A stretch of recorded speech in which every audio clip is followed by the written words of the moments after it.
For BYU-Idaho Radio, I'm Chandler Guadagnini here with your morning headlines for Thursday, January 16th, 2025.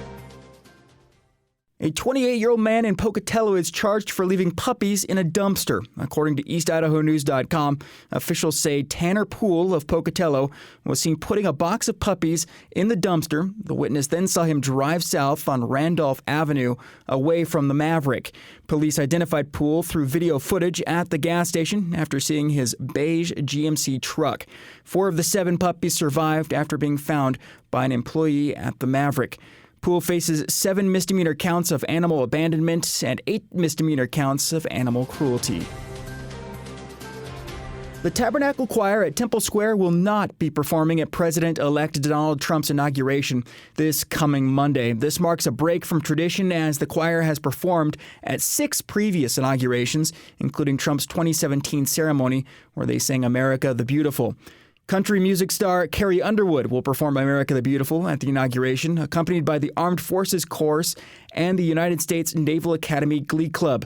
The inauguration will include prayers from faith leaders like Cardinal Timothy Dolan and the Reverend Franklin Graham, and Supreme Court Justice Brett Kavanaugh will administer the oath of office to Vice President-elect J.D. Vance. The Tabernacle Choir has long been a staple of presidential inaugurations, performing at events for Presidents Lyndon B. Johnson, Richard Nixon, Ronald Reagan, George H.W. Bush, George W. Bush, and Donald Trump. The event is set to be the most expensive in U.S. history, with his inaugural committee raising over $170 million for the event and associated festivities. Idaho Fish and Game has released a new 2-minute video showcasing over 1,000 mule deer crossing an overpass near Boise. The wildlife overpass was built in conjunction. It was an Idaho Transportation Department-led project.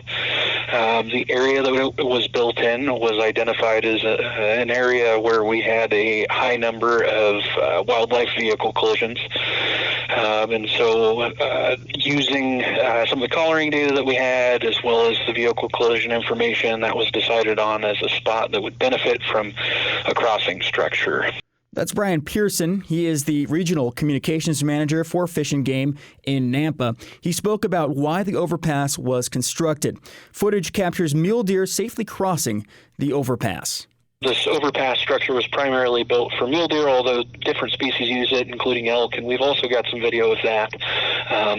But it was primarily built for mule deer as a mule deer crossing structure because that's the bulk of the migration that we see. Mule deer, generally speaking, will use that as they migrate down to winter range, which is what's reflected here between October 17th and December 18th, and then they will use that to get back onto transitionary habitat and ultimately onto summer range as we get out of the winter and into the spring. This is a big win for both deer and motorists, keeping both safer during the fall migration. This overpass is part of a broader effort to protect wildlife. To watch the video, you can visit the Idaho Fish and Game website at idfg.idaho.gov. Thanks for joining me this morning. These have been your morning headlines for January 16th, 2025. You can get social with us. We are on Facebook, X, and Instagram. Just search for BYU-Idaho Radio on your favorite social media platform. You can also ask your smart speaker to play KBYI 94.3 FM. For BYU-Idaho Radio, I'm Chandler Guadagnini.